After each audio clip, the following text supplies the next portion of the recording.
So we're now entering into 1942. And just a reminder, it's been a little over 2 years since the beginning of World War II in Europe when the Nazis invaded Poland. And even before that, as early as 1937, you've had all-out war between the Chinese and the Japanese. And even before that, you've had varying conflicts since the Japanese invasion of Manchuria in 1931. So Asia has been in conflict for some time. But as we go into 1942, the United States has just entered into World War II. You might remember, December 1941, Japan goes on a major offensive, tries to knock out the U.S. Pacific Fleet in Pearl Harbor, attacks Wake Island, attacks Guam, attacks Hong Kong, the Philippines, Singapore, Malaya. Then shortly thereafter goes after other possessions, Burma, goes after the Dutch East Indies in its quest for natural resources. And so you can imagine, as we go into 1942, the Americans are eager to retaliate. And in these videos, these are overview videos. I'm not going to be able to talk about every action and every battle that happens. I'm just trying to give you kind of the highlights. But the first notable action in 1942 are the Doolittle Raid, or is the Doolittle Raid. Doolittle Raid, named after Colonel Doolittle, who's the architect of this raid. And the idea is not so much as a strategic victory, but more of a psychological one. If the U.S. could somehow attack the mainland of Japan, bomb the mainland of Japan, it would be a huge morale booster for the Americans, and it might cause the Japanese people to question their own leadership. And so the idea is send out a carrier within bomber range, roughly 1,000 miles off the coast of Japan. And I tried to do some research on where they went, but I wasn't able to find it. But roughly 1,000 miles off the coast of Japan. And then send 16 B-25 bombers to bomb the mainland. So 16 bombers to bomb the mainland. And they are actually able to do this. 15 of the bombers, since they can't land back onto the carrier, they're too heavy and too large to do that, 15 of them land in China. And then one of them gets diverted to Russia or the Soviet Union.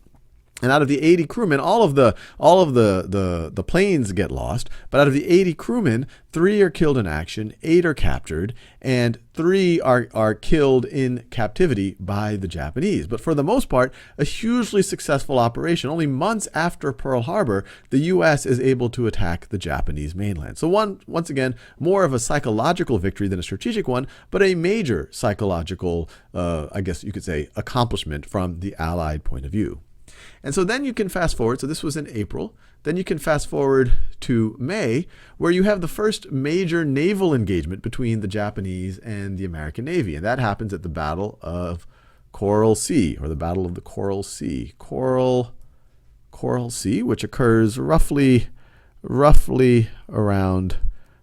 over there.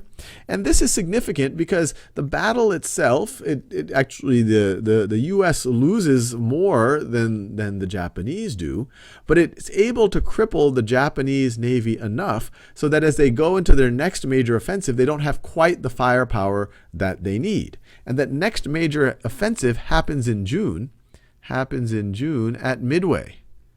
Let me make sure you can read this. I know it's hard. I don't want to write on top of Coral Sea. So this is in June.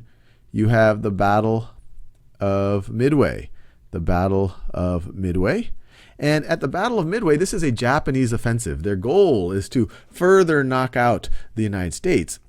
But it ends up going the other way. And this is considered a big deal. This is the first Japanese naval loss since the Battle of Shimonoseki Straits in 1863.